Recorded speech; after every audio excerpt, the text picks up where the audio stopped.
Before Martin Scorsese became a Hollywood legend, he was a film-obsessed kid studying every frame of cinema. The 1960s shaped his vision, and these 15 films were his foundation. These aren't just movies, they're the roots of Scorsese's genius. Want to understand his mind? Start with the films he never forgot. Let's dive into 15 must-watch 60s films Scorsese swears by. The Vicious Circle, 1961. In the realm of British crime thrillers, The Vicious Circle is a hidden gem, and Martin Scorsese knows exactly why it matters. Directed by Gerald Thomas, this taut, atmospheric film traps you in a web of lies, paranoia, and murder, much like the noir classics that inspired it. It tells the story of a respected doctor suddenly entangled in a deadly conspiracy after a woman turns up murdered in his flat. Sounds simple? It's not. What makes this film essential is its slow-burning suspense and masterful pacing. Scorsese often praises films that control tension like a ticking bomb, and The Vicious Circle does just that. It's the kind of story where the walls close in, the stakes rise, and every character might be hiding something. Though overshadowed by flashier Hollywood films of the era, Scorsese recognizes its brilliance in economy, storytelling, and character complexity. It's a study in restraint, no wasted shots, no cheap thrills. Just pure, methodical suspense. Play Dirty, 1969. War is chaos, and Play Dirty doesn't let you forget it for a second. Directed by André de Toth, this gritty World War II film strips away heroism and delivers the kind of morally complex, cynical view of war that Scorsese admires. Michael Caine stars as a British officer leading a group of criminals and misfits through the North African desert for a near-suicidal mission. But this isn't your typical war movie. Scorsese has long praised films that reject black and white morality, and Play Dirty is soaked in gray. There's betrayal, shifting alliances, and brutal consequences. The mission quickly becomes less about victory and more about survival. What sets this film apart is its realism, grimy, harsh, and unromantic. No glory, no patriotic speeches, just raw, unfiltered storytelling. Scorsese saw in it a reflection of his own fascination with flawed characters and unforgiving worlds. If you're used to clean-cut war films, Play Dirty will shock you. And that's exactly why Scorsese wants you to watch it. It's war cinema at its most ruthless, where winning feels just as dirty as losing. Dark of the Sun, 1968. Dark of the Sun is brutal, bold, and unapologetically raw, the kind of film that doesn't flinch, and that's exactly why Scorsese respects it. Directed by Jack Cardiff and set in the Congo during a time of civil unrest, the film follows a group of mercenaries sent on a mission to rescue civilians and recover diamonds. But what unfolds is far more disturbing than any simple war story. Rod Taylor leads the charge, supported by Jim Brown in a rare role that blends action with emotional weight. Scorsese has always admired films that aren't afraid to reveal the ugliness of human nature, and Dark of the Sun dives deep into the moral cost of violence. It's gritty, unfiltered, and shockingly ahead of its time.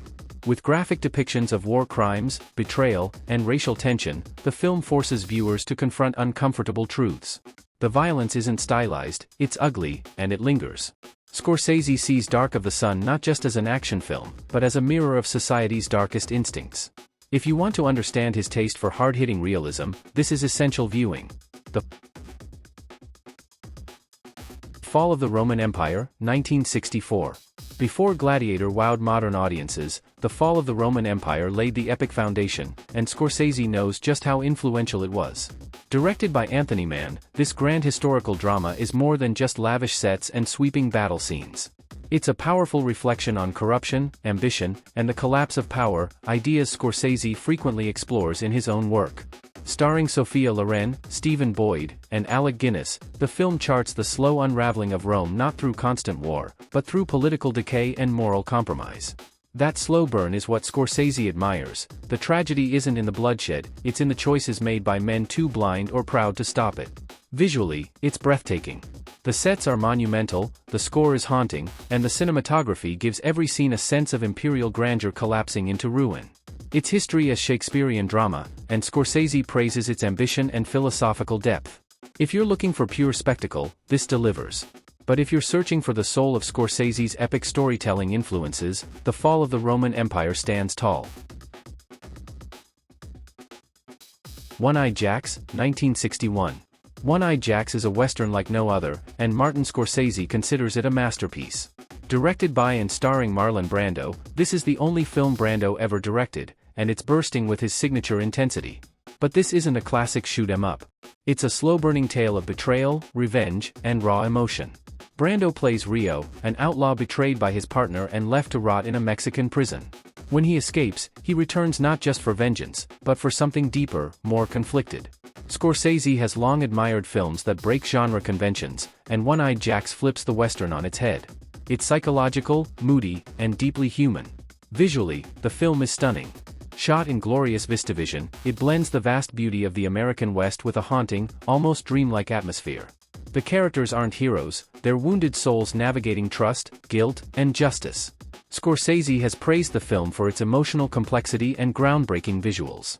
If you want to see how the Western evolved, and how Brando pushed its limits, One-Eyed Jack is an unforgettable ride. A Fistful of Dollars, 1964. With A Fistful of Dollars, Sergio Leone didn't just make a Western, he reinvented the genre. And Martin Scorsese has never forgotten its impact. This film introduced the world to the spaghetti Western, where style met brutality, and heroes came with no clear morals. Clint Eastwood's iconic Man with No Name forever changed the way we see cowboys on screen. Scorsese has often cited Leone's bold visual storytelling and use of music as revolutionary. Every frame feels like a painting, every close-up brims with tension, and Ennio Morricone's legendary score doesn't just accompany the film, it defines it. But what truly sets A Fistful of Dollars apart is its unapologetic grit.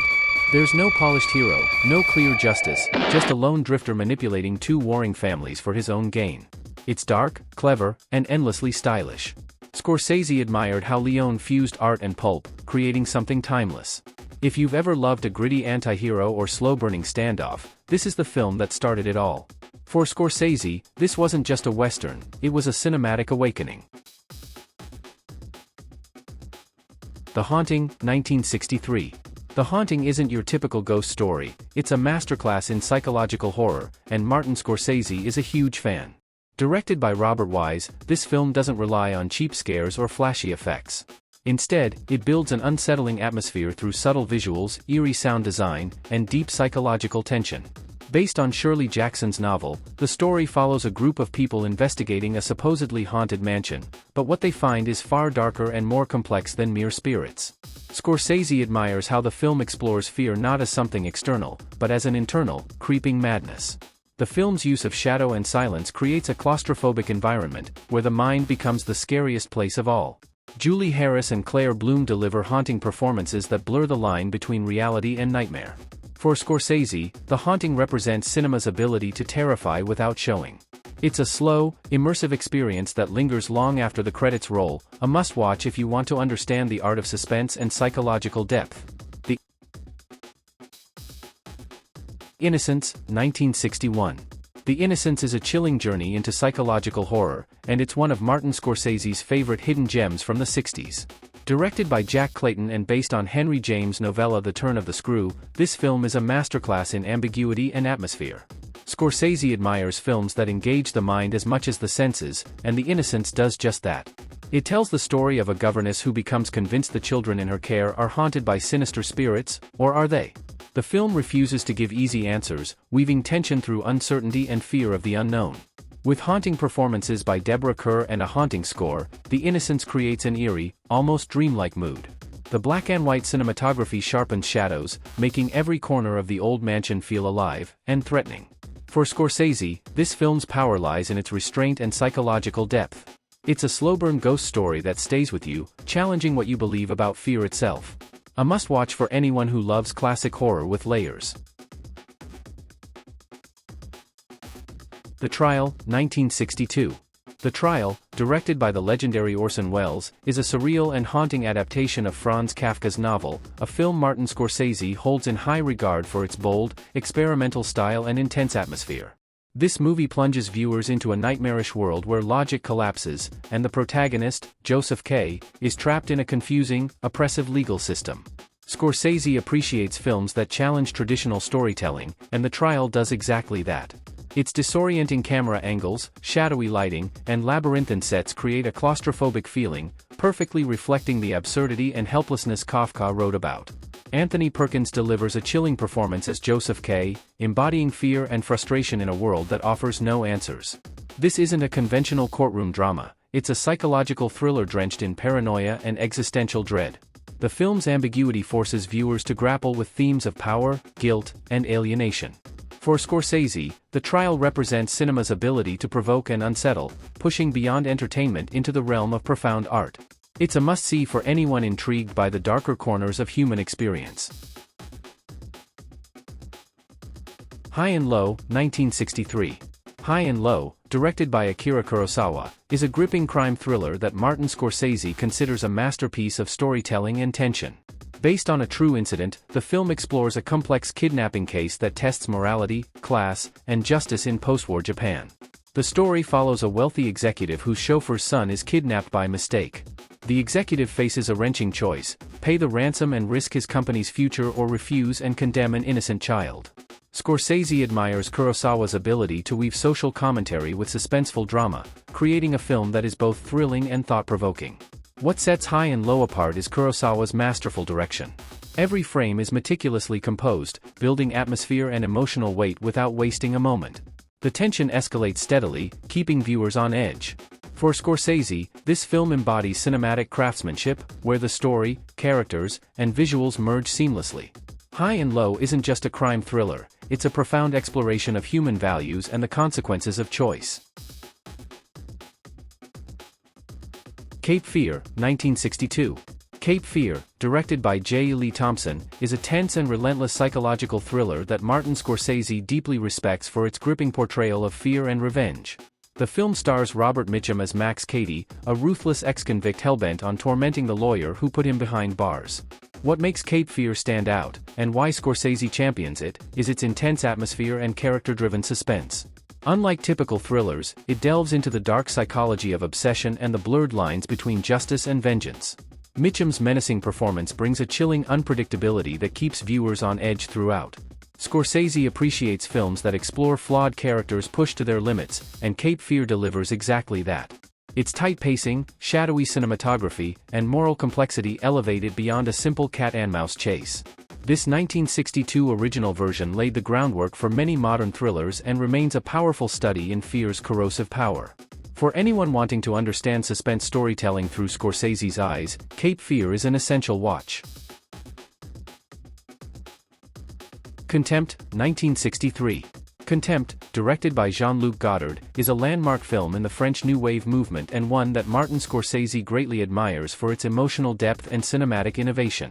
Starring Brigitte Bardot and Michel Piccoli, it tells the story of a screenwriter's deteriorating marriage amidst the chaos of filmmaking. Scorsese respects films that blur the line between art and life, and Contempt is a brilliant example. The film explores themes of love, betrayal, and creative compromise, all set against the backdrop of a crumbling relationship and a challenging film production. Its introspective style and philosophical dialogue give it a timeless quality. Visually, Godard's use of color, framing, and long takes create a mesmerizing atmosphere, while the haunting score adds to the emotional tension. Contempt isn't just about the story it tells but how it tells it, breaking conventions and inviting the audience into the characters' inner worlds. For Scorsese, this film exemplifies cinema's power to explore human fragility and artistic struggle. It's a must-watch for anyone fascinated by complex relationships and film history. Laventura, 1960. Laventura, directed by Michelangelo Antonioni, is a masterpiece of Italian cinema and one of Martin Scorsese's most admired films from the 60s. This film defies traditional storytelling with its slow, deliberate pace and open-ended narrative, focusing less on plot and more on mood, alienation, and human connection. The story begins with a woman's mysterious disappearance during a yachting trip, but the film quickly shifts from the mystery itself to the emotional fallout experienced by those left behind. Scorsese values films that explore complex human emotions and existential questions, and Laventura does this with poetic subtlety. Visually, Antonioni's use of landscape and composition conveys the character's inner emptiness and detachment. The film's haunting silence and long takes immerse viewers in a world where communication breaks down and people drift apart. For Scorsese, Laventura is a profound meditation on loneliness and the fragility of relationships, influencing generations of filmmakers with its daring style and emotional depth. Psycho, 1960. Psycho, directed by Alfred Hitchcock, is a landmark film that changed the horror and thriller genres forever, and it's a title Martin Scorsese often highlights for its groundbreaking storytelling and cinematic craft. Hitchcock's mastery of suspense is on full display, with every scene designed to keep audiences on edge. The story of Norman Bates, a seemingly quiet motel owner with a dark secret, redefined what horror could be. Scorsese admires Hitchcock's ability to blend psychological complexity with chilling tension, creating a film that unsettles viewers long after the credits roll. The infamous shower scene remains one of the most iconic moments in film history. Psycho broke the rules, shocking audiences with its bold narrative choices and complex characters. It's not just about scares, it's about exploring human vulnerability and madness. For Scorsese, Psycho represents the power of film to provoke emotion and challenge expectations. It's a must-watch for anyone interested in the art of suspense and the roots of modern horror. Chimes at Midnight, 1965. Chimes at Midnight, directed by and starring Orson Welles, is a towering achievement that Martin Scorsese deeply admires for its bold storytelling and raw emotional power. This film is a unique blend of Shakespearean drama and cinematic innovation, focusing on the tragic figure of Sir John Falstaff. Welles masterfully weaves together scenes from multiple Shakespeare plays to tell the story of Falstaff, a flawed, larger-than-life character caught between loyalty, friendship, and betrayal. Scorsese praises the film's intense performances, particularly Welles' portrayal of Falstaff's tragic humor and vulnerability. Visually, Chimes at Midnight is striking, especially in its legendary battle scenes, which combine grandeur with chaotic realism. The film's themes of honor, decay, and the passage of time resonate deeply, aligning with the kinds of epic storytelling Scorsese loves. For anyone interested in Shakespeare or powerful cinematic storytelling, Chimes at Midnight is an essential watch. It captures the complexity of human nature with a fearless, unforgettable vision. Time may pass, but true legends never fade. These weren't just stars, they were dazzling dreams brought to life. Relive the glamour, the grace, and the golden era. Like the video, comment your favorite icon, and subscribe to Golden Age Icon, where vintage magic never dies.